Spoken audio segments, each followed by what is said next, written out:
வணக்கம். Welcome to கதை திரட்டு. இந்த வீடியோல நம்ம என்ன கதை கேட்க போறோம்னா, அக்னி குஞ்சு கதையின் 2வது பகுதி. நம்ம சேனலை இதுவரைக்கும் சப்ஸ்கிரைப் பண்ணாதவங்க சப்ஸ்கிரைப் பண்ணுங்க. பக்கத்தில் இருக்கிற பெல் ஐகானை கிளிக் பண்ணி ஆல்ங்கிற ஆப்ஷனை பிரஸ் பண்ணுங்க. நான் போடுற கதைகளை உடனுக்குடனே நீங்க கேட்கலாம். வாங்க கதைக்குள்ள போகலாம். எல்லோரும் சாப்பிடும்போது கோபாலன் தான் கூறினான், சங்கர், அன்னைக்கு சொன்னனே அந்த யோசனையை இப்ப சொல்றேன். நீங்க 2 பேருமா யோசனை செஞ்சு முடிவு சொல்லுங்கோ. எனக்கு இந்தியாவில் டெபுடேஷன்ல 5 இயர்ஸ்க்கு வேலை கிடைச்சிருக்கு, போகணும். மறுபடியும் நான் இங்க தான் வருவேன். இவளுக்கும் கொஞ்ச நாள் இந்தியாவில் இருக்கணும்னு ஆசை. அதனால இன்னும் 2 மாசத்துல போறோம். இந்த வீடு 2 பேருக்கும் பிடிச்சு ஆசைப்பட்டு வாங்கினது. யாருக்காவது வித்துடலாம், வந்த பிறகு மறுபடி வேற எங்கேயாவது வாங்கிக்கலாம்னு தான் யோசிச்சோம். அதுவும் மனசு இல்லாம. ஆனா இப்போ ஒன்ன பார்த்ததும் எங்க யோசனையை மாத்திட்டோம். நீங்க 2 பேரும் இங்க வந்து இருந்துடுங்கோ. அப்பார்ட்மெண்ட்டுக்கு $300-350 கொடுப்பேன். அதுக்கு பதிலா $200 பேங்க்ல என் அக்கௌண்ட்ல கட்டிடு. நீங்க நன்னா வச்சுப்பேள்னு எனக்கு தெரியும். அனாவசியமா பிடிச்சு வாங்கிய வீட்டை வித்துட்டு மறுபடி அல்லாட வேண்டாமேன்னு. என்ன சொல்ற, யோசிச்சு சொல்லு போரும் என்று நீண்ட பிரசங்கமே செய்தான். வாய் அருகில் போன கை அப்படியே இருக்க திகைத்து போய் உட்கார்ந்திருந்தார்கள் இருவரும். மதுவுக்கு மனது அப்பவே குதி போட ஆரம்பித்து விட்டது. சங்கர், கோபால், இப்படி நீ சொல்லுவேன்னு நான் எதிர்பார்க்கவே இல்லை. எங்களுக்கும் ரொம்ப மகிழ்ச்சி என்றான். பிறகு 2 நாட்கள் இவர்கள் அத்தனை பெரிய வீட்டை மெயின்டைன் பண்ண முடியுமா என்று யோசித்து அந்த வீட்டின் அழகில் மயங்கி அங்கு போக வேண்டுமென்ற ஆசை மனதை நிறைத்து கொண்டதால் அவனுக்கு பச்சை கொடி காட்டி இன்று இங்கு வந்தும் விட்டார்கள். 1 வருடம் ஓட்டமாய் ஓடிவிட்டது. ஆன்டி என்று கத்திக்கொண்டே எரிகா ஓடி வந்தாள். கார்டனுக்கு தண்ணீர் பாய்ச்சி கொண்டிருந்த மது, ஹாய், என்ன எக்ஸாம் எல்லாம் முடிந்ததா? நன்னா எழுதியிருக்கையா என்றாள். ஓ காட், அதை பத்தி ஞாபகப்படுத்தாதீங்க ஆன்டி என்றவள் மதுவிடமிருந்து பைப்பை வாங்கி தண்ணீரை பாய்ச்சினாள். பிறகு வீட்டுக்குள் வந்ததும் எரிகாவிற்கு ஜூஸ் டம்ளரில் நிரப்பிக் கொடுத்தாள் மது. இந்த பெண்தான் என்ன வளர்த்தி! 14 வயதுக்கு தன்னை விட உயரமாகவும் அங்கங்களின் செழுமையும் நல்ல ஊட்டமான ஆகாரம் என்று பெருமூச்சு விட்டாள். ஆன்டி, இந்த போட்டோ இப்ப ரீசெண்டா எடுத்துனீங்களா? அங்கிள் ரொம்ப ஜோரா இருக்கார் ஆன்டி. ஹீஸ் லுக் லைக் அ ஜெம் என்று இவர்கள் போட்டோவில் சங்கரனின் கன்னத்தின் மேல் விரலால் கோடு போட்டவள் போட்டோவில் இருக்கும் சங்கரனுக்கும் ஒரு முத்தம் தந்தாள். மது திடுக்கிட்டாலும் இந்த ஊரில் இதுகளுக்கு ஒளிவு மறைவே இல்லை. என் எதிரிலேயே இப்படி செய்கிறதே. மனசு என்னமோ குழந்தை மாதிரிதான், பாவம் வெகுளி என்று நினைத்து கொண்டாள். மிஸ்ஸஸ் ஜூனின் முதல் பெண் எரிகா, 2ஆம் அவள் ஜூலி, 3ஆம் அவள் கிறிஸ்டா. இனிமையாக பேசினாலும் மிஸ்ஸஸ் ஜூன் குழந்தைகளை கண்டிப்புடன் வளர்ப்பதில் நம்பர் 1. வீட்டில் மிகுந்த கட்டுப்பாடுடன் இருக்கும் எரிகா இங்கு வந்தால் தன் சுதந்திரத்தை ஒரு நிமிஷம் வீணாக்காமல் மதுவை பேச்சினால் துளைத்து விடுவாள். சில சமயம் சங்கரனுக்கு கூட கோபம் வரும். இந்த பெண் என்ன அட்டை மாதிரி ஒட்டிண்டு எனக்கு சான்ஸே தர மாட்டேங்கிறாளே, மது அத போ சொல்லு என்பான் எரிச்சலுடன். கண்களை சிமிட்டி நமட்டு சிரிப்பு சிரிப்பாள் மது. சங்கரனையும் விடமாட்டாள் எரிகா. அவனை ஹீரோ வர்ஷிப் தான். அங்கிள், நீங்க எவ்வளோ ஸ்மார்ட்டா இருக்கீங்க. I like you very much uncle. I like Indians என்று அவன் அருகிலேயே உட்கார்ந்து அவனை பார்த்து சிரித்தபடியே கூறுவாள். சில சமயம் அவன் கைகளை எடுத்து கிஸ் செய்வாள். தர்ம சங்கடத்துடன் நெளிவான் சங்கரன். இந்தியனைத்தான் நீ கல்யாணம் பண்ணிக்க போறையா? இத்தனை கஷ்டப்பட்டு பழகிக்கிறையே என்பாள் மது. தப்பென்ன? I like Indians full of my heart என்பாள் எரிகா. லீவிற்கு வந்த துவாரக் ஒவ்வொன்றையும் ரசித்தான். எரிகாவின் வெளிப்பாட்டை பேச்சிலும் நடத்தையிலும் முதலில் மிரண்டவன் பிறகு சிறிது சிறிதாக நன்றாய் பழக ஆரம்பித்தான். இவர்கள் எங்கு சென்றாலும் 3/4 இடங்களுக்கு எரிகாவும் கூட வந்தாள். துவாரக்கிற்கு நன்கு பொழுது போயிற்று. முதலில் கொஞ்சம் பயந்த மது பிறகு அவர்களை தனியாக வெளியில் போகவும் அனுமதித்தாள். துவாரக் வந்ததில் இருந்து வீக் எண்டை மிஸ் பண்ணாமல் ஒவ்வொரு இடமாக சுற்றி காட்டினார்கள். டிஸ்னிலேண்ட் பார்ப்பதற்காக 10 நாட்கள் ஆபீஸில் லீவு எடுத்துக்கொண்டு சென்றான் சங்கரன். துவாரக்கை பிரிந்திருந்த ஆதங்கம் அவன் மேல் அன்பை புயலாக வீசினார்கள். அந்த அன்பு புயலில் ரொம்பவும் திணறித்தான் போனான் துவாரக். எரிகாவும் அவனும் ஷாப்பிங் சென்று இன்டோர் கேம் விளையாடி கழித்தார்கள். நல்ல ஆரோக்கியமான உணவும் அன்பான பராமரிப்பும் துவாரக்கை 2 சுற்று பருக்க வைத்தது. ஊர் கிளம்பும் நாளும் வந்தது. மதுதான் தழும்பிய கண்களுடன் விளைய வந்தாள். அவன் பெட்டியில் இனிமேலும் வைக்க முடியாது என்னும் அளவுக்கு சாமான்களால் நிரப்பினாள். அம்மாவுக்கும் அப்பாவுக்கும் பார்த்து பார்த்து வாங்கினாள். ஜாக்கிரதையாயிரு துவாரக், போனவுடன் கனெக்ட் கால் செய் என்று ஒரு 1000 தடவையாவது கூறியிருப்பாள். வாயினால் பேச்சை கொட்டத் தெரியாத மது பேசவும் தெரியாமல் மனதை அடக்கவும் தெரியாமல் திண்டாடினாள். துவாரக்கும் ஒரு வழியாக ஊருக்கு கிளம்பினான். போய் சேர்ந்ததும் போனில் பேசினான் அவனிடம். உற்சாகமான பேச்சிற்கு குறைவே இல்லை. அவளுக்கு தான் போனில் அவன் குரலை கேட்டதுமே கண்களில் நீர் நிறைந்தது. இவ்வளவு நாள் ஆகியும் மது ஏனோ டிரைவிங் கற்றுக்கொள்ளவில்லை. அவளுடைய ஃப்ரெண்ட்ஸ் மாலதி, கிரண், பிரதாப் இவர்கள் எல்லாம் கடையில் சேல்ஸ் வந்தால் உடனே காரை எடுத்துக்கொண்டு கிளம்பி விடுவார்கள். மதுவுக்கும் போன் பண்ணி கிளம்ப சொல்வார்கள். சங்கரனுக்கு போனில் தெரிவித்துவிட்டு அவளும் கிளம்புவாள். சேல்ஸில் ஏகப்பட்ட சாமான்களை அள்ளி கொண்டு வருவார்கள். அதுவும் ரெகுலர் பிரைஸை விட சேல்ஸில் 3/4 பங்கு லாபம். அதற்காகவே காத்து கொண்டிருப்பார்கள். அன்று அப்படித்தான் மாலதி போன் பண்ணாமலே வீட்டுக்கு வந்து மதுவை அவசரப்படுத்தினாள். இருவரும் கிளம்பினார்கள். ஏதாவது சாப்பிடலாம் என்று மாலதி தான் 2 பீஸாவிற்கு ஆர்டர் கொடுத்துவிட்டு டோக்கன் வாங்கி வந்தாள். மெதுவாக அரட்டை அடித்தபடியே கண்களை சுழற்றிய மாலதி, மது அங்க பார், சங்கர் இஸ் தேர் என்று கூறியபடியே விடுவிடுவென்று சங்கர் அருகில் சென்றாள். திடுக்கிட்ட மது தானும் செல்ல, சங்கரும் எரிகாவும் ஒரு பீஸாவை சாப்பிட்டவாறும் கோக் பருகியவாறும் இருந்தனர். மாலதியின் குரல் கேட்டு திரும்பிய சங்கர் அசட்டு சிரிப்புடன் ஹாய் என்றான். ஹாய் சங்கர், மதுவை நீங்கள் ஆனாலும் ரொம்ப தான் அடக்கி வச்சிருக்கீங்க. உங்ககிட்ட சொல்லாம ஒரு இடத்துக்கும் வரமாட்டேங்கிறா. இந்த பீஸா சாப்பிட அவ்வளவு ஃபஸ் செய்து கொண்டாள். அமெரிக்கா வந்தும் இன்னும் நீங்கள் இந்தியன் கல்ச்சரிலேயே இருக்கிறீர்களே, சரியான கண்ட்ரி ஃபெலோ தான். இன்னும் படபடவென்று பொரிந்து தள்ளினாள். மாலதி, உன்னோடு வாய் கொடுத்து மீள என்னால் ஆகாது. என்னதான் மாறினாலும் நானோ அல்லது நீங்களோ மாற்றினாலும் உன்னளவு என் மனைவி மாறவே மாட்டாள் என்பதுதான் நிஜம் என்று கூறினான் சங்கர். அதை தனக்கு பெருமையாக எடுத்துக்கொண்ட மாலதி கலகலவென்று சிரித்தபடி எரிகாவை பார்த்து, எங்க இந்த மனிதருடன் வந்தாய்? பி கேர்ஃபுல், சரியான ஆள் என்று கூறி அவள் கன்னத்தை கிள்ளிவிட்டு வந்தாள். பீஸா சாப்பிட்ட பின் எரிகாவும் அவர்களுடன் வந்து எல்லோரும் வீட்டுக்கு திரும்பினர். ஆன்டி, இந்த டேமரிண்டை நான் சாப்பிடட்டுமா?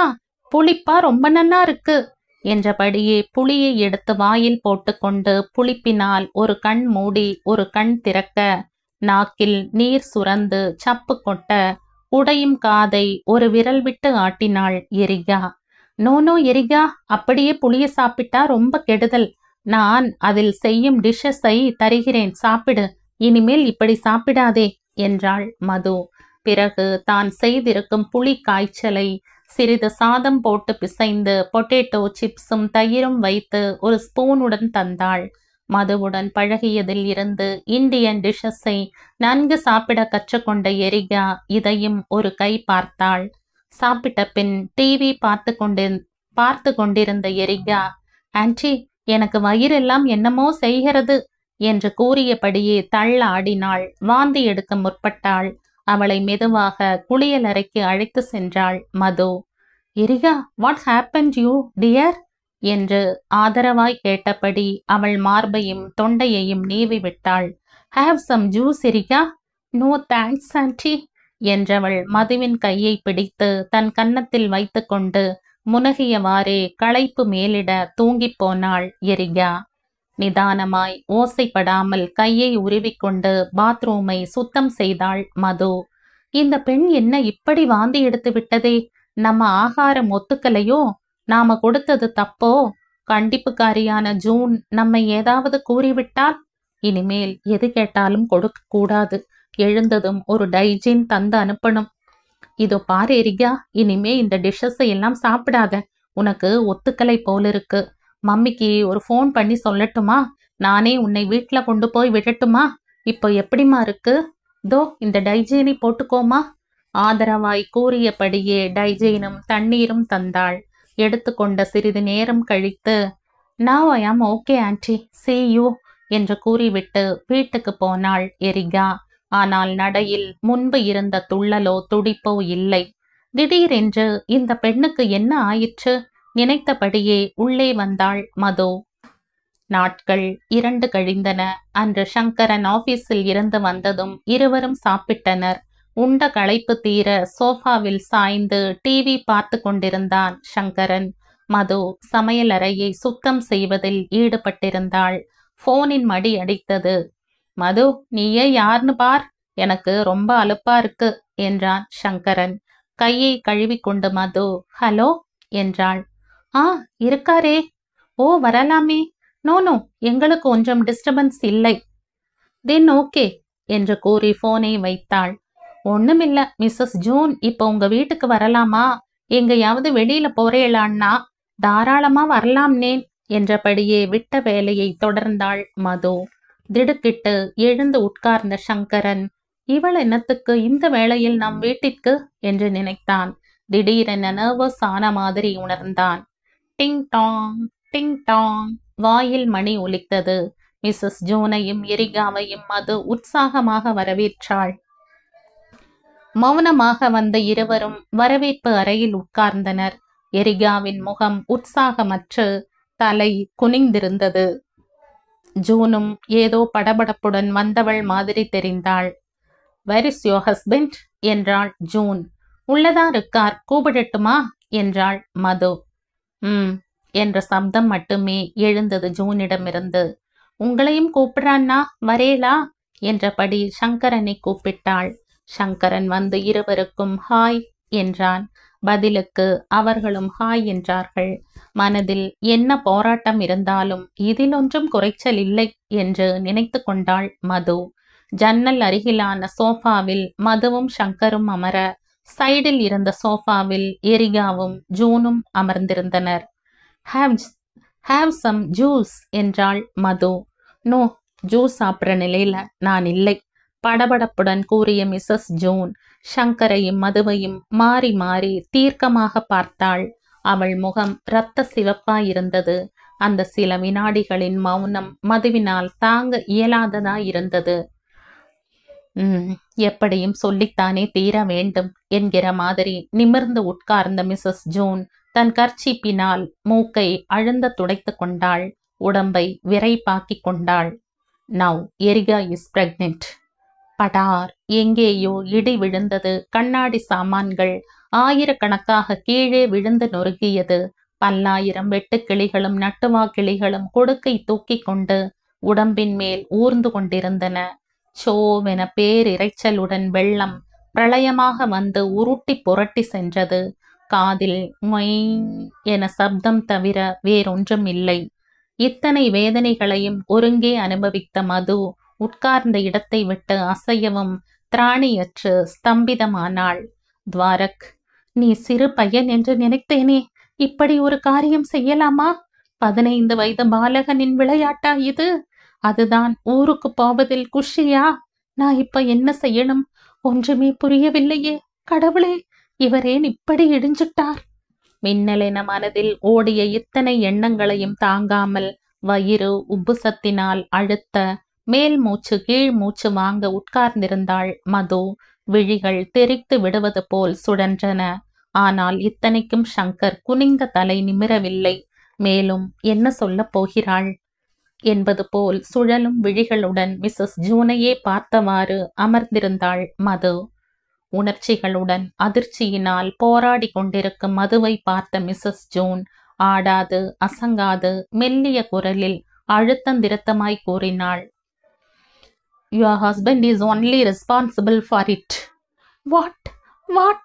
என்று அலறியபடியே மிஸ்ஸஸ் ஜோனை குரூரமாக பார்த்து விழித்தபடியே அவளை அப்படியே பாய்ந்து குதறிவிடும் எண்ணத்துடன் வேகமாக எழுந்து தள்ளாடியபடியே 2 எட்டு வைத்தவள் தடார் என்று கீழே விழுந்தாள். நினைவு மழுங்கியது மதுவிற்கு. மா மா முனகியவாறு தலையை இப்படியும் அப்படியும் ஆட்டியவாறு நிதானமாக கண்ணை திறந்தாள் மது. முகமெல்லாம் கண்ணீர் வழிந்தது. ஃபேமிலி ரூம் சோஃபாவில் அவளை படுக்க வைத்திருந்தார்கள். அவளை பார்த்தவாறே 3 முகங்கள். நடந்தது நினைவுக்கு வர முகத்தை மூடிக்கொண்டு ஓ என்று அழலானாள். உடல் முழுவதும் குலுங்கியது. மது, தோ பார், எழுந்திரு. அவள் தோளை தட்டிய மிஸ்ஸஸ் ஜோனை, don't touch me, leave me alone என்று அவள் கையை தள்ளியவாறு க்ரீச் என்று கத்தினாள். எழுந்து நின்று கொண்டு யாரையும் பார்க்காமல் தடதடவென்று தன் பெட்ரூமுக்கு போய் உள்பக்கம் கதவை லாக் செய்து கொண்டு படுக்கையில் படுத்து ஓ நோ நோ என்று புரண்டு புரண்டு அழுதாள். ரூமின் வாயிலில் சங்கரும் படிகளில் மிஸ்ஸஸ் ஜோனும் எரிகாவுமாக நின்று கொண்டு பேசிக்கொண்டிருந்தார்கள். தடால் என்று கதவு திறந்தது. விரிந்த தலையும் சிவந்த நாசியும் வீங்கிய கண்களுமாய் வெளிப்பட்ட மது சங்கரின் சட்டை காலரை பிடித்து உலுக்கியபடி உதடுகள் துடிக்க, ஏன் ஏன் இப்படி செஞ்சீங்க? நான் என்ன குறை வச்சேன்? இத்தனையும் செஞ்சுட்டு ஒன்னும் தெரியாதவர் மாதிரி எப்படி இருக்க முடிஞ்சது உங்களால? இப்படி ஒரு அரக்கத்தனம் செய்யலாமா? இனிமே அந்த பொண்ணோடவே இருங்க, என்னை இந்தியாவுக்கு அனுப்பிச்சிடுங்க என்று அழுதவள் அப்படியே சுவரில் சாய்ந்து நின்றாள்.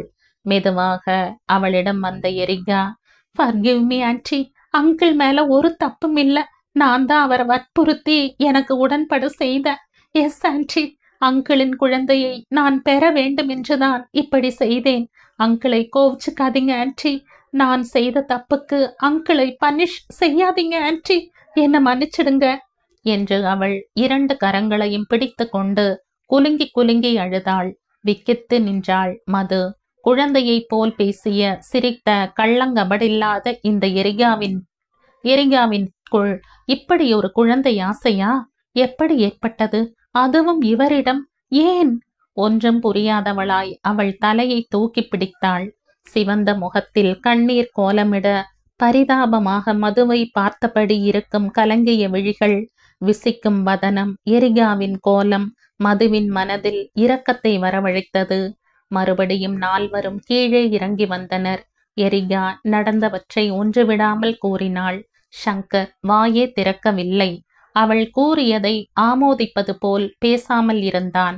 மிஸ்ஸஸ் ஜூன் தன்னுடைய உணர்ச்சிகளை அடக்க பிரயத்தனப்படுவது அவள் கீழ் உதட்டை கடிக்கும் வேகத்தில் இருந்து தெரிந்தது. மது பேசும் திறனற்று திறந்த வாய் மூடாமல் கேட்டுக்கொண்டிருந்தாள். அன்றொரு நாள், அங்கிள் ஆன்டி இல்லையா? ஒருத்தரே இருக்கீங்க, போர் அடிக்கல கேட்ட எரிகா சங்கரின் அருகில் சுவாதீனமாக அமர்ந்தாள். சட்டென்று ஒரு கூச்சம் மேலிட நகர்ந்தான் சங்கரன். அங்கிள், எனக்கு உங்களை ரொம்ப பிடிக்கிறது. நான் மட்டும் மது ஆன்டியா இருந்தா ஒரு நிமிஷம் கூட உங்களை விட்டு பிரிய மாட்டேன். I am very grace to you. Uncle, இத பாருங்களேன். சடார் என்று அவன் முகத்தை திருப்பி அவன் உதடுகளை கவ்வி பிடித்தாள். சங்கர் திமிர திமிர ஒரு ஆவேசம் கொண்டவள் போல அவனை அப்படியே தன்னுள் முழுமையாக பிரவேசிக்க செய்வது போல் உடும்பு பிடியாய் அணைத்து கொண்டாள். பலவந்தமாக எரிகாவை அப்படியே தன்னிடமிருந்து பீய்த்து, what is wrong with you? சின்ன பெண்ணா இல்லாம என்ன ஒரு ப்ராஸ்டிடியூட் மாதிரி நடக்கிற? Get out of the house. இனிமே இங்க வந்த காலை உடைச்சிடுவேன், வெறி பிடிச்ச மிருகமே என்று கத்திக்கொண்டே தரதரவென்று அவளை பிடித்து இழுத்து கொண்டு வந்தவன் கதவை திறந்து, போ வெளிய, இனிமே இந்த வீட்டுக்குள்ள நுழையக்கூடாது என்றான். உடலெல்லாம் பதறியது. உதடுகளில் விறு விறுவென்று உணர்ச்சி நாடி நரம்பெல்லாம் புடைத்து கொண்டது. மார்பு படபடவென்று அடித்து கொள்வது காதுக்கு கேட்டது. தலையில் இருந்து கால் வரை வியர்த்து வழியலாயிற்று. இத்தனை சின்ன பெண்ணுக்கு இவ்வளவு பலமா? வியந்து போனான். நேராக பாத்ரூமுக்கு சென்று ஷவரை திருகி தன் உடல் அதிர்ச்சி தீர அதன் அடியில் நின்றான். வெளியே வந்து ட்ரெஸ் செய்து கொண்டவள் காஃபி சாப்பிடலாம் என கிச்சனுக்குள் நுழையும் போது போன் மணி ஒலித்தது. Hello uncle, I am so sorry. ரொம்ப பயந்துட்டீங்களா? உங்களை பார்த்ததுல இருந்து என்னால டொக்கென்று ரிசீவரை வைத்தான். மறுபடி உடல் முழுவதும் நடுங்க படபடப்பு அதிகமாகியது. அப்படியே சோஃபாவில் படுத்து கொண்டவன் குழம்பிய நினைவுகளுடனும் எண்ணங்களுடனும் போராடி களைத்து தூங்கிப் போனான். மறுநாள் மாலை ஆபீஸில் இருந்து வெளியே வந்த சங்கர் காரை பார்க் செய்த இடத்தில் இருந்து எடுப்பதற்காக வந்தவன் திடுக்கிட்டான். மோகினி பிசாசு மாதிரி வசீகரமாக உடம்பெல்லாம் சிரிப்பாக பூவாக மலர்ந்து சிலிர்த்து அவன் காரின் அருகில் நின்று கொண்டிருந்தாள் எரிகா. இதேதடா வம்பா இருக்கிறது, யாராவது பார்த்தால் அசிங்கமாகிவிடும் என்று தோன்றவே காரின் கதவை திறந்தான். ஜம் என்று சங்கர் அருகில் உட்கார்ந்த எரிகா அவன் தோளில் 2 கைகளையும் வைத்தாள். அவன் காதில் still I love you very much Shankar என்றாள். தோளில் செல்லமாய் சாய்ந்து கொண்டாள். தோள் பட்டையை ஒரு உதறினான் சங்கர். Don't touch me. உன்னால பேசாம உட்கார முடியாதுன்னா தோ இந்த சவுத் விக்மால் கிட்ட இறங்கிடு. சர் என்று மால் அருகில் கார் நின்றது. ஆடாமல் அசையாமல் குறும்பு சிரிப்புடன் அவனை பார்த்தபடியே அமர்ந்திருந்தாள் எரிகா. காரை விட்டு இறங்கவில்லை. என்ன இறங்கு என்று உருமினான். இன்னைக்கு மால் வேண்டாம் அங்கிள், நாளைக்கு போகலாம், இப்போ வீட்டுக்கு போகலாம் என்றாள் வெகு அமைதியாக. சனிய சனிய என்று திட்டியபடியே தலையில் படார் என்று அடித்து கொண்டு காரை வேகமாக கிளப்பினான். எங்காவது மோதி விடுவோமோ என்கிற அளவுக்கு வேகமாக ஓட்டினான். எரிகாவும் வாயை மூடிக்கொண்டு உட்கார்ந்திருந்தாள். காரை தன் வீட்டு வாசலில் நிறுத்தினான். எரிகா இறங்கியதும் காரேஜுக்குள் காரை கொண்டு வந்தவன் சங்கர் விலக விலக அவனிடம் உள்ள ஈடுபாடு எரிகாவுக்கு அதிகமானது. சில சமயம் மதுவிடம் கூறலாமா என்று நினைப்பான். பிறகு விபரீதமாகிவிட்டால் என்ன செய்வது? அப்புறம் இருவரையும் சந்தேக கண்களோடையே பார்ப்பாளே மது. மிஸ்ஸஸ் ஜூனிடம் சொல்லலாம் என்றாலோ என் மம்மியிடம் ஏதாவது கூறினால் பிறகு என்னை யாராலும் பார்க்க முடியாத இடத்துக்கு போய்விடுவேன் என்று எரிகா பயமுறுத்தினாள். ரெண்டுங்கெட்டான். யாராவது செய்துவிட்டால்? எந்த விதமான முடிவுக்கும் வராமல் இந்த சின்ன பெண்ணின் ஆட்டத்திற்கு ஈடு கொடுக்க முடியாமல் திண்டாடினான். நல்லதோ கெட்டதோ எந்த ஒரு காரியத்துக்கும் முடிவு என்பது உண்டல்லவா? அந்த நாளும் வந்தது. வீட்டுக்கு தலைவலி என்று வந்த சங்கர் மாத்திரையை விழுங்கிவிட்டு ஓய்வாக படுத்து கொண்டான். மாலதியின் போன் வரவே மதுவும் அவர்களுடன் கடைக்கு போய்விட்டு வருவதாக கூறியதும் இவனும் சரி என்றான். தனிமை அவனுக்கு வேண்டியிருந்தது. மாலதியின் கார் வந்ததும் கதவை திறந்தாள் மது. அவர்களுடன் எரிகாவும் நுழைந்தாள். எரிகா ஷாப்பிங்கிற்கு வரவில்லை என்று கூறிவிட்டாள். ஆன்டி, நான் சத்தம் போடாம இங்கேயே இருக்கேன். லெட்ஸ ஹூக்கை கொடுங்கள், அதை நான் போட்டு கொண்டிருக்கிறேன். ஒருவேளை அங்கிளுக்கு ஏதாவது உதவி தேவை என்றாலும் செய்கிறேன். நீங்கள் போய்விட்டு வாருங்கள். தூங்கும் அங்கிளை டிஸ்டர்ப் செய்ய வேண்டாம், பிறகு நான் கூறுகிறேன் என்றாள் எரிகா. நிம்மதியுடன் சென்றாள் மது. கார் கிளம்பி போனதும் லேட்ஸ ஹூக்கை எடுத்து கொண்டாள். துண்டு துண்டான கலர் கம்பளி நூல்களை அந்த டிசைன் பிரகாரமாய் கலர் வாரியாக முடிச்சிட்டு கொண்டே வந்தாள். ஒரு வரி கூட போடவில்லை. ஸ்லிப்பர்ஸை கழட்டி வைத்தாள். கார்பெட் பதித்த அந்த படிகளின் மேல் சப்தம் இல்லாமல் ஒரு பூனை போல மெதுவாக சென்றாள். பெட்ரூமின் கதவு திறந்தே இருந்தது. சங்கர் அயர்ந்து தூங்கிக் கொண்டிருந்தான். மெதுவாக அவனிடம் சென்று நின்று கொண்டாள். தூங்கும்போது அவனுடைய அமைதியான முகம் இவளுக்கு அப்படியே வாரி அணைத்து கொள்ள வேண்டும் என்றே தோன்றியது. உயர்ந்த நீண்ட அவன் நாசியை மெல்ல கலைத்தால் என்ன, அந்த கிராப்பை கலைத்தால் என்ன? பார்க்க பார்க்க எரிகாவினுள் குமரி கொண்டிருந்த எரிமலை படீரென்று வெடித்து பொங்கி எழுந்தது. பாய்ந்து அணைத்து கொண்டாள். தூக்கத்தில் முதலில் ஒன்றும் புரியாமல் திடுக்கிட்ட சங்கர், எரிகா விடு விடு என்னை, ஏய் என்று கத்தி அவளை தள்ளினான். படுக்கையில் இருந்து எழுந்திருக்க முயற்சித்தான். Shankar, please hug me. இன்று ஒரு நாள் மட்டும் என்னுடைய ஆசையை கெடுக்காதீர்கள். Please Shankar, please. இன்று ஒரு நாள் மட்டும் போதும். பிறகு நான் உங்களை தொந்தரவு செய்ய மாட்டேன். Please please. என்று கன்னங்களில் நீர் வழிய உதடுகள் துடிக்க விடாப்பிடியாக பிடித்து கொண்டு அவன் முகத்தின் மேல் தன் முகத்தை வைத்து கொண்டு அவள் கெஞ்சிய கெஞ்சலும் அவளின் மிருதுவான ஸ்பரிசமும் இதமான சூடும் அவனை அலைக்கழித்தன. தான் செய்வது தவறு என்று தெரிந்திருந்தும் மனது மதுவிற்கு துரோகம் செய்கிறாயே என்று ஒரு பக்கம் கூக்குரலிட்டும் எப்படி, எதனால், ஏன் என்ற கேள்விகளுக்கு பதிலே இல்லாமல் இரு உடல்களின் போராட்டம் அனிச்சையாய் நடந்து முடிந்தது. எரிகாவின் அணைப்பில் இருந்து விடுபட்டு எழுந்தவன் இப்போது துடித்தான். மனதில் இருந்து எழுந்த கேள்விகள் விஸ்வரூபமாய் அவனை சுற்றி சுற்றி வந்தன. மதுவிற்கு துரோகம் செய்தாயிற்று. நான் என்ன மனிதனா மிருகமா? செய்த தவற்றின் தீவிரம் செய்த பின்பு புரிய தன்னிறக்கம் மேலிட எரிகாவை விழித்து பார்த்தான். கண்டபடி திட்டினான். அவளை அப்படியே தூக்கி நிறுத்தி ஓங்கி கன்னத்தில் அறைய கையை ஓங்கினான். ஆனால் கை தானாகவே தாழ்ந்தது. அடியுங்கள் சங்கர், பீட் மீ. உங்கள் ஆத்திரம் தீர என்னை அடியுங்கள். ஆனால் என் ஆசை நிறைவேறிவிட்டது. ஜீசஸின் கருணையினால் உங்கள் குழந்தை என் வயிற்றில் உருவானால் நான் அடையும் மகிழ்ச்சி எல்லை இல்லாதது.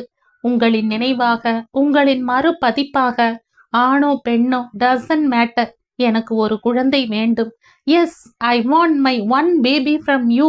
இதனால் எந்த கஷ்டங்களையும் இடையூறுகளையும் பட நான் தயங்க மாட்டேன்.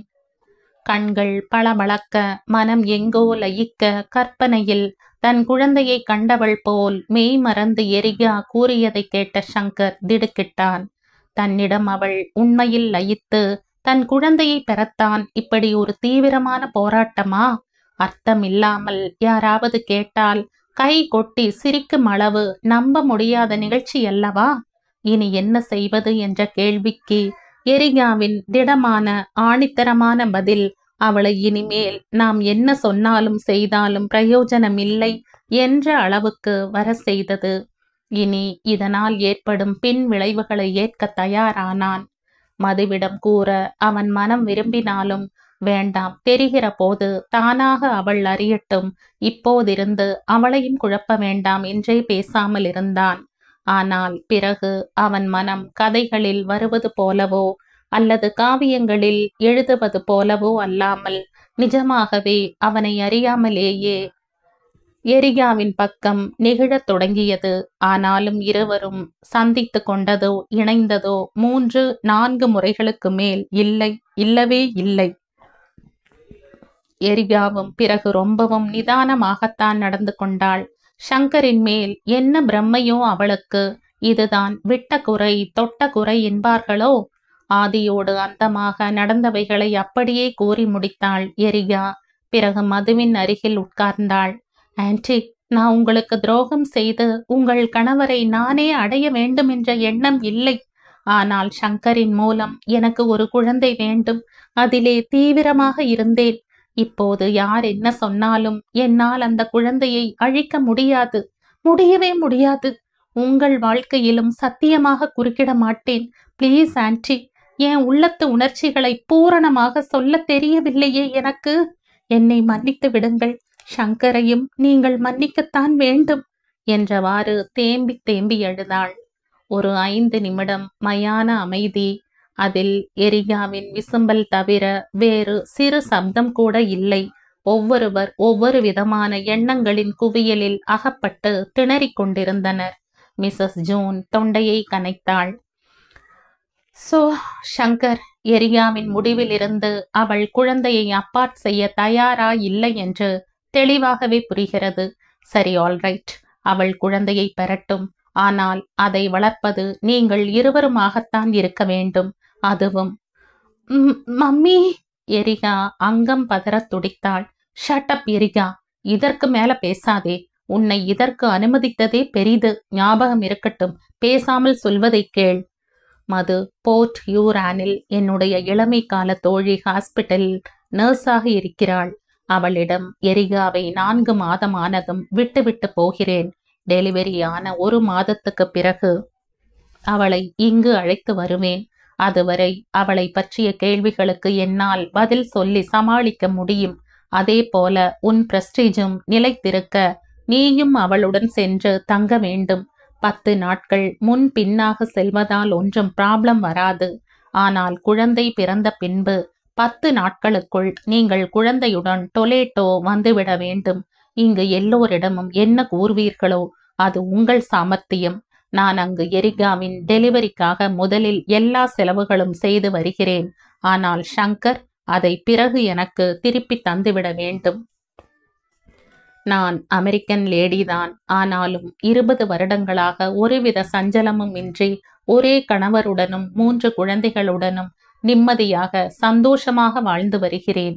என் பெண் தகுந்த பாய் ஃப்ரெண்டை தேர்ந்தெடுக்க வேண்டுமே என்ற கவலை இரவும் பகலுமாய் என்னை துளைத்தது. அவள் உரிய காலத்தில் தன் பார்ட்னரை தக்க முறையில் எனக்கு தெரியப்படுத்தியிருந்தால் சந்தோஷப்பட்டிருப்பேன். ஆனால் இந்த சிறிய வயதில் அவள் ஒரு குழந்தைக்கு தாயாவதை பலர் அறிய என்னால் கண்டிப்பாக அனுமதிக்க முடியாது. இதை ஒரு ஆக்சிடென்ட் என்றே நினைத்து கொள்கிறேன். அவளுடைய படிப்பு ஒரு 6 மாதம் தடைப்படலாம். அது தவிர்க்க முடியாதது. No other way to solve it. So நான் கூறியது உங்கள் இருவருக்கும் நன்றாக புரிந்திருக்கும் என்றே நினைக்கிறேன். நவ் ஐ ஆம் மூவிங். கமான் எரிகா என்றபடி எழுந்து நின்றாள். நடந்தது அத்தனையும் சினிமாவில் பார்த்தோமா, இல்லை நிஜமாகவே நம் வாழ்க்கையில் நடக்கிறதா? ஒன்றும் புரியாமல் இடிந்து போய் உட்கார்ந்திருந்தாள் மது. எரிகாவும் அவள் தாயாரும் சென்று வெகுநேரம் ஆகிவிட்டது. ஷங்கருக்கு மதுவுடன் தானே பேசுவதா, இல்லை அவள் பேசட்டும் என்று காத்திருப்பதா என்று புரியவில்லை. திடீரென்று தன் வீட்டிலேயே தன் அன்பு மனைவிக்கு தான் அந்நியமாகி வெகு தூரத்துக்கு போய்விட்டதாய் உணர்ந்தான். தவித்தான், திணறினான். போன் மணி அடித்தது. ஷங்கர் சென்று ஹலோ என்றான். மாலதிதான் பேசியது. மது, மாலதி உன்னை கூப்பிடுகிறாள் என்று அங்கிருந்தே கூவினான். கீ கொடுத்த பொம்மையாய் நடந்து வந்த மது ஹலோ என்றாள். No, not now. No no Malathi, I have severe headache please. Thanks. போனை வைத்துவிட்டு நேராய் மாடிக்கு போய் படுக்கையில் விழுந்தாள். சிறிது நேரம் கழித்து ஒரு கிளாஸில் ஜூஸும் தட்டில் பழங்களையும் எடுத்து கொண்டு வந்தான். மது, மது, கொஞ்சம் இதை சாப்பிடுறையா என்றான். புயலாக எழுந்த மது, எல்லாவற்றையும் எரிகாவுக்கு கொடுங்கள். அவள்தானே உங்கள் குழந்தையை சுமந்துட்டு இருக்கா. நான் டூப்ளிகேட் தானே இந்த டிராமாவில் என்று ஒரு தட்டு தட்டியவள் மறுபடி படுக்கையில் விழுந்து பெரிதாய் அழுதாள். அதிகமாக வெளியில் போவதை குறைத்து கொண்டாள் மது. ஆனால் ஷங்கருடன் வெளியாருக்காக எப்போதாவது ஷாப்பிங் போய் வந்தாள். மாலதியுடன் வெளியே போகவே இல்லை. போனில் அவள் சண்டை போட்டபோது கூட இவள் இணங்கவில்லை. இதை எப்படி சமாளிக்கப் போகிறோம் என்ற திகிலில் அவள் உறைந்தே போய்விடுவாள் போலிருந்தது. கடவுளே, ஒருவருக்கும் தெரியாமல் இத்தனை பெரிய அவமானத்தை எப்படி சுமக்கப் போகிறோம்? இதெல்லாம் என்ன நடக்கிற காரியமா? மிஸ்ஸஸ் ஜூன் நிமிஷமாக யோசனை பண்ணி என்னமா ஆர்டர் பண்ற மாதிரி கூறிவிட்டு போய்விட்டாள். நம்மால் அப்படியெல்லாம் யோசிக்க முடியவில்லையே. நாளைக்கு குழந்தை எரிகா மாதிரி பூனை கண்ணும் பிரவுன் முடியுமா பிறந்தா என்ன செய்கிறது? ஏன் குழந்தைன்னு நம்புவாளா? இல்ல என்னை பத்தி கெட்ட அபிப்பிராயம் வந்துடாதா? பேசாம கெக்கேட கெட்டு ஒழியுங்கோ. நீங்களும் ஆச்சு உங்க எரிகாவும் ஆச்சுன்னு இந்தியாவுக்கு போயிடலாமா? ஆனா ஜூன் விடமாட்டாளே. என்னமா தயங்காம நீங்க தான் வளர்க்கணும்னுட்டா. இந்த மாதிரி இந்த ஊர்ல எவ்வளவு நடந்திருக்கோ. அதான் அவளால சடார்னு பதில் சொல்ல முடிஞ்சது. எரிகா, உன்னை போய் சின்ன பொண்ணுன்னு நினைச்சனே. எத்தனை சாமர்த்தியமா என்ன முட்டாளாக்கிட்டேடி. என்னோட ஆம்படையான்தான் உனக்கு கிடைச்சானா? வேற யாரும் உனக்கு ஈடா தோணலையா? நான் ஒரு முண்டம், வடிகட்டுன்னு அசடு. நம்பினா இப்படியா அப்பட்டமா ஒருத்தரை நம்பி முதலுக்கே மோசம்னு போயிட்டனே. இனிமே என்ன புலம்பி என்ன பிரயோஜனம்? கடவுளே, இதுல இருந்து நல்லபடியா மீண்டு வர கருணை காட்டுடாப்பா. இல்ல இதுலயும் என்ன தோக்கடிச்சுடுறியா? ஏனா இப்படி ஒரு காரியம் பண்ணிட்டு முழிக்கிறேள். உங்களை பார்த்தா ஒரு சமயம் பாவமா இருக்கு, இன்னொரு சமயம் ஆங்காரமா வர்றது. என்னால தாங்க முடியலையேன்னா. அமெரிக்காவில் ஒரே குழந்தையை பெத்துக்கணும்னு நான் ஆசைப்பட்டதுக்கு இப்படியா சுவாமி என்னை தண்டிக்கணும்? அம்மா, நான் இனிமே என்ன பண்ணுவேன்? எப்படி இருப்பேன்? தினமும் மனதில் நடக்கும் இத்தனை போராட்டங்களையும் தாழாது அவளது தேகம் துரும்பாயிற்று. முகம் வெளுத்து கண்கள் கருவளையமிட்டன. நேரிலேயே வந்த மாலதி திடுக்கிட்டாள். மது, புறப்படு, டாக்டர் வீட்டுக்கு போகலாம். என்னாச்சு உனக்கு? இப்படி இழைச்சிட்டியே? மாய்ந்து போனாள் மாலதி. மாலதி, என்னை இப்ப விட்டுடு, கொஞ்ச நாள் கழிச்சு சொல்ற ப்ளீஸ் என்று இவள் கண்ணீருடன் கெஞ்சவும் ஒன்றும் புரியாமல் வாயை மூடிக்கொண்டாள் மாலதி. மதுவின் வாயில் இருந்து நழுவிய இந்த வார்த்தைகளே பிறகு அவள் அனைவரையும் சமாளிக்க ஒரு அஸ்திரமாக இருந்தது. சங்கருடன் பேசுவதையே விட்டுவிட்டாள். கடமைக்காக சமையல் சாப்பாடு நடந்தது. ஒரே வீட்டில் இருந்தாலும் இருவரும் எதிர்கரையில் இருப்பதைப் போல உணர்ந்தனர். ஒரு நாள் வாடிய முகத்துடன் வந்த எரிகா மதுவை பார்த்து திடுக்கிட்டாள். அவளை பிடித்து கொண்டு கதறிவிட்டாள். ஆன்டி, என்னால தானே உங்களுக்கு இந்த கஷ்டம். சங்கரும் ரொம்ப இழைச்சுட்டார். ஆன்டி, என்னை பனிஷ் பண்ணுங்க. ஆனா அவரை கோவிச்சுக்காதீங்க ப்ளீஸ். நான் செத்து போய்விட வேண்டும். அங்கிளின் இந்த குழந்தையை நான் பெற்றுவிட்டு அந்த ஆனந்தத்திலேயே நான் செத்துவிட வேண்டும். அப்போதுதான் எல்லோருக்கும் நிம்மதி. அத்தனை ப்ராப்ளம்ஸும் சால்வ் ஆகிவிடும் இல்லையா ஆன்டி? ப்ளீஸ், நான் இந்த குழந்தையை முழுதாக பெற்ற பிறகு எனக்கு எது வேண்டுமானாலும் நேரட்டும். எனக்காக நீங்களும் வேண்டிக்கங்க ஆன்டி என்றவளின் கண்களில் நீர் பொங்கியது. எரிகாவை அணைத்து கொண்டு மதுவும் அழுதாள். எரிகாவை பார்த்தாலோ அவள் பேச்சை கேட்டாலோ மதுவையும் அறியாமலேயே அவள் இரக்கம் சுரந்து விடுகிறது. சுபாவத்தில் எரிகாவும் மிகவும் நல்ல பெண்தான்.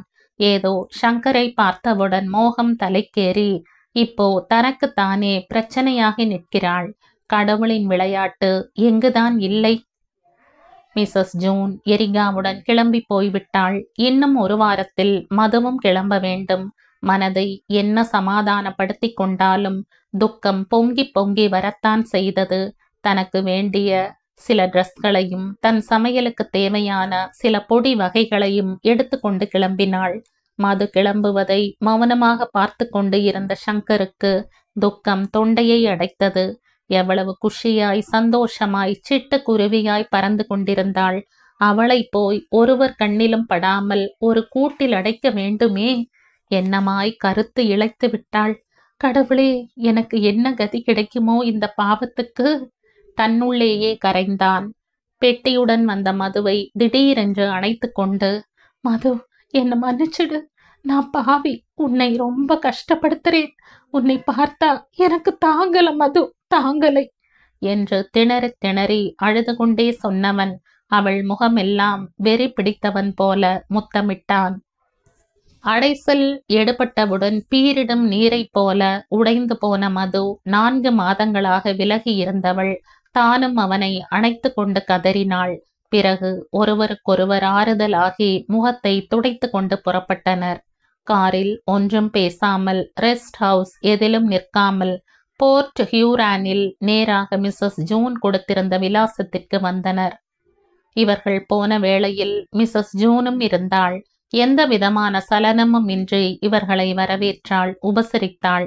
சங்கர் 2 நாட்கள் தங்கிவிட்டு வருவதாக கூறியதும் தான் மறுநாளே கிளம்பி போவதாக கூறினாள் மிஸ்ஸஸ் ஜூன். இரவு சாப்பாட்டறையில் பிரெட்டும் சீஸும் வேக வைத்த காய்கறிகளும் யோகர்ட் என்னும் தயிரும் சிப்ஸும் அலங்காரமாயிருந்தன. மௌனமாக சாப்பிட்டனர். சாப்பிடும்போது ஏக்கத்துடன் சங்கரனையே எரிகா பார்த்த பார்வை மனதை எப்படியே நெகிழ செய்தது. என்ன பிரம்ம இது, என்ன அன்பு இது! இதை அடைக்க எந்த தாழாலும் முடியாது, முடியவே முடியாது.